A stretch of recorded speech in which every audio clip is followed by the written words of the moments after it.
নমস্কার বন্ধুরা, আমি আপনাদের প্রিয় গল্পকার। আজ আমি আপনাদের জন্য এক নতুন, গভীর এবং রোমাঞ্চকর গল্প নিয়ে এসেছি। এই গল্পটি আমাকে পাঠিয়েছেন আমাদেরই এক নাম প্রকাশে অনিচ্ছুক অনুরাগী। এই ধরনের গল্প আমার নিজেরও ভীষণ পছন্দের, কারণ এতে মিশে থাকে জীবনের জটিলতা, মানুষের ভেতরের টানাপোড়েন আর সমাজের চোখের নিষিদ্ধ এক অনুভূতির উদ্ঘাটন। পুরো গল্পটি মন দিয়ে শুনবেন, কারণ গল্পের কোনো এক ফাঁকে আমি আমার ব্যক্তিগত IMO নাম্বারটি দেব। হ্যাঁ, ঠিকই শুনেছেন, IMO নাম্বার পেতে হলে আপনাকে পুরো গল্পটি শেষ পর্যন্ত শুনতে হবে। আজকের গল্পটি এক সাধারণ বাঙালি পরিবারের। নাম প্রকাশে অনিচ্ছুক সেই অনুরাগী জানিয়েছেন, গল্পের প্রধান চরিত্রেরা হলেন ডাক্তার অরিন্দম এবং নার্স রিয়া। তারা দুজনেই একটি নামকরা হাসপাতালে নাইট ডিউটিতে কর্মরত। পেশাগত জীবনে তারা সহকর্মী হলেও সময়ের সাথে সাথে তাদের মধ্যে গড়ে ওঠে এক গভীর, গোপন এবং সমাজের চোখে নিষিদ্ধ সম্পর্ক। এই সম্পর্ক কি শুধুই কামনা বাসনার, নাকি এর গভীরে লুকিয়ে আছে অন্য কোনো টান?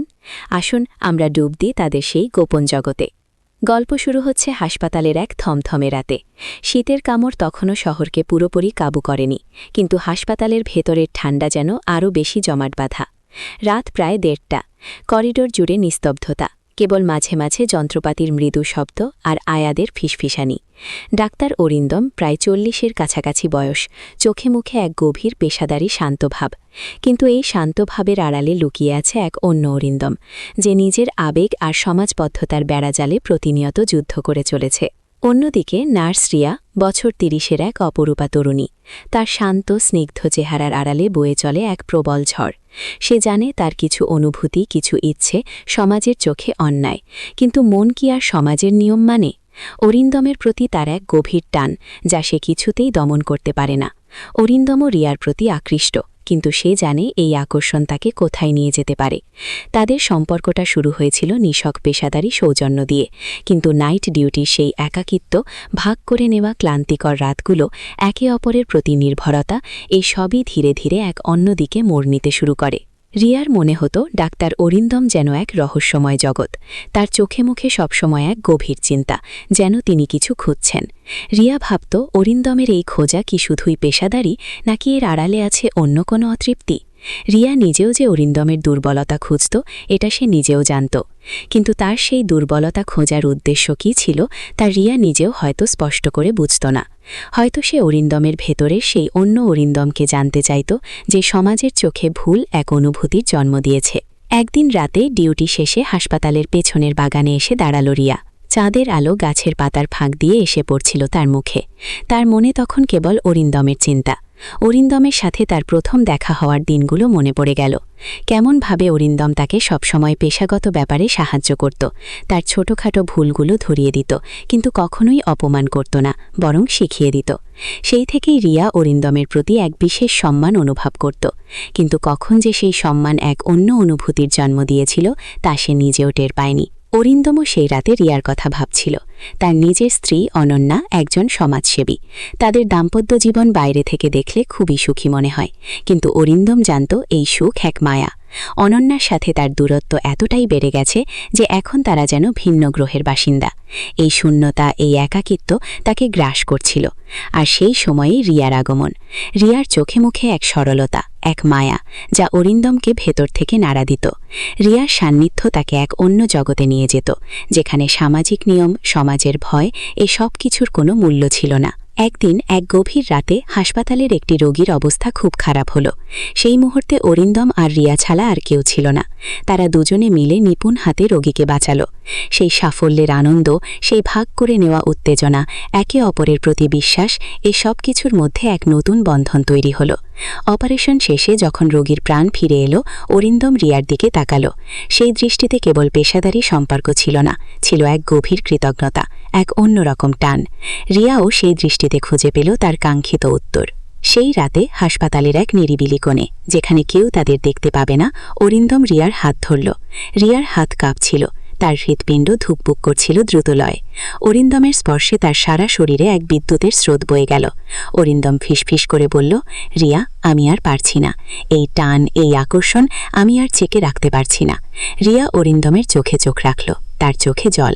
সে জানে এই পথ কতটা কঠিন, কতটা বিপজ্জনক, কিন্তু এই মুহূর্তে এই অরিন্দমের সান্নিধ্যে সে সব ভয়, সব দ্বিধা ভুলে যেতে চাইছে। অরিন্দম রিয়ার ঠোঁটে আলতো করে ছোঁয়া দিল। রিয়া চোখ বন্ধ করল। সেই প্রথম স্পর্শ, এক গভীর দীর্ঘ চুম্বন। তাদের দুজনের শরীর যেন একে অপরের সাথে মিশে যেতে চাইছে। সেই মুহূর্তে তারা ভুলে গেল যে তারা কে, কোথায় আছে, কি করছে।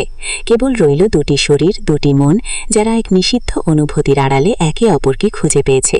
অরিন্দমের উষ্ণ নিঃশ্বাস রিয়ার গলায় এসে পড়ল। রিয়ার শরীর কেঁপে উঠল। অরিন্দম তাকে আরও জোরে জড়িয়ে ধরল।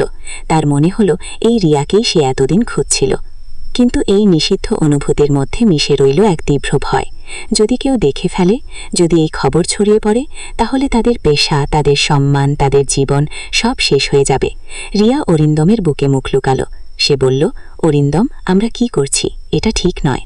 অরিন্দম তার চিবুক ধরে রিয়াকে নিজের দিকে ফেরালো। বলল, ঠিক বেঠিক হয়তো আছে রিয়া, কিন্তু এই মুহূর্তে আমি শুধু তোমাকে অনুভব করতে চাই। তোমার এই আকর্ষণ, এই উষ্ণতা, এটাই আমার সবকিছু। তাদের এই গোপন মিলনের পর রিয়ার মনে এক অন্যরকম অপরাধবোধ কাজ করত। সে জানত সে তার স্বামীকে প্রতারণা করছে, যদিও তার স্বামীর সাথে তার সম্পর্ক শুধুই সামাজিক। কিন্তু অরিন্দমের ক্ষেত্রে সে এক বিবাহিত পুরুষকে ভালোবাসছে। এই অপরাধ বোধটাকে কুড়ে কুড়ে খাচ্ছিল।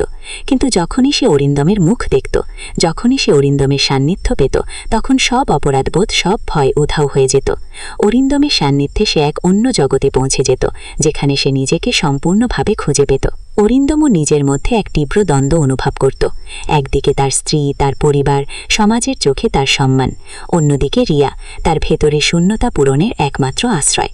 সে জানত এই সম্পর্ক তাকে ধ্বংসের দিকে নিয়ে যাবে, কিন্তু সে এই আকর্ষণ থেকে নিজেকে বের করতে পারছিল না। রিয়া যেন তার এক অলিখিত চুক্তি তৈরি করে নিয়েছিল অরিন্দমের সাথে। রাতের অন্ধকারে, নাইট ডিউটির আড়ালে তারা একে অপরের দুর্বলতা হয়ে থাকবে। সেই দুর্বলতা যা তাদের দুজনকেই এক নিষিদ্ধ অনুভূতির টানে বেঁধে রেখেছিল। একদিন নাইট ডিউটির সময় হাসপাতালের এক জরুরি অবস্থায় অরিন্দমের কিছু গোপন কাগজপত্র হারিয়ে যায়।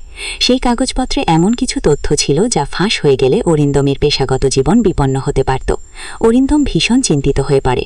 রিয়া এই ঘটনার কথা জানতে পারে। সে অরিন্দমকে ভরসা দেয় যে সে সব ব্যবস্থা করবে। রিয়া জানত অরিন্দমের এই দুর্বলতার সুযোগ নিয়ে সে নিজেও কিছু পেতে পারে, কিন্তু রিয়া তা চায়নি। সে অরিন্দমকে ভালোবাসত, তাই অরিন্দমের বিপদে সেও এগিয়ে আসে। রিয়া নিজের বুদ্ধিমত্তা এবং হাসপাতালের ভেতরের খবর ব্যবহার করে সেই কাগজপত্রের সন্ধান শুরু করে। সে জানে এটা তার জন্য এক বিরাট ঝুঁকি, কিন্তু অরিন্দমের প্রতি তার ভালোবাসা তাকে এই ঝুঁকি নিতে বাধ্য করে। সে হাসপাতালের সিসিটিভি ফুটেজ, নাইট শিফটের অন্যান্য কর্মীদের সাথে কথা বলা, সবকিছুর মাধ্যমে সত্য উদ্ঘাটনের চেষ্টা করতে থাকে। তার মনে ভয় কাজ করছিল, যদি অরিন্দম জানতে পারে যে সে এতদূর এগিয়েছে তাহলে কি হবে? অরিন্দম কি তাকে ভুল বুঝবে? অবশেষে অনেক চেষ্টার পর রিয়া জানতে পারে যে কাগজগুলো আসলে অরিন্দমের এক প্রতিদ্বন্দ্বী ডাক্তারই সরিয়েছেন। সেই ডাক্তার অরিন্দমের সুনাম নষ্ট করতে চেয়েছিলেন। রিয়া এই খবর অরিন্দমকে জানায়। অরিন্দম শুনে অবাক হয়, কিন্তু কৃতজ্ঞ হয়। কিন্তু যখন রিয়া সেই প্রতিদ্বন্দ্বী ডাক্তারের নাম উল্লেখ করে, তখন অরিন্দমের মুখে এক অন্যরকম ভাব দেখা যায়। সে রিয়াকে বলে, তুমি কেন এই ঝামেলায় জড়িয়ে পড়লে রিয়া? তোমার কোনো ক্ষতি হতে পারত। রিয়া অরিন্দমের দিকে তাকালো। তার মনে হলো অরিন্দমের এই কথায় যেন অন্য কিছু লুকিয়ে আছে। অরিন্দম কি সেই প্রতিদ্বন্দ্বী ডাক্তারকে চিনত, নাকি তাদের মধ্যে অন্য কোনো সম্পর্ক ছিল? সেই রাতে যখন সব শান্ত হয়ে আসে, রিয়া অরিন্দমের রুমে যায়। অরিন্দম তখন ল্যাপটপে কিছু দেখছিল। রিয়া অরিন্দমের পাশে এসে বসে। তার মনে তখন হাজারো প্রশ্ন। সে অরিন্দমের দিকে তাকিয়ে বলে, অরিন্দম, তুমি আমাকে কিছু লুকাচ্ছ না তো? অরিন্দম রিয়ার দিকে তাকায়। তার চোখে মুখে এক গভীর চিন্তা। সে রিয়ার হাত ধরে। রিয়ার হাত তখনও কাঁপছে। অরিন্দম বলে, রিয়া, কিছু কথা আছে যা আমি তোমাকে এখনো বলিনি। কিছু সত্যি যা হয়তো তুমি শুনতে চাও না, কিন্তু আজ আমি তোমাকে সব বলবো।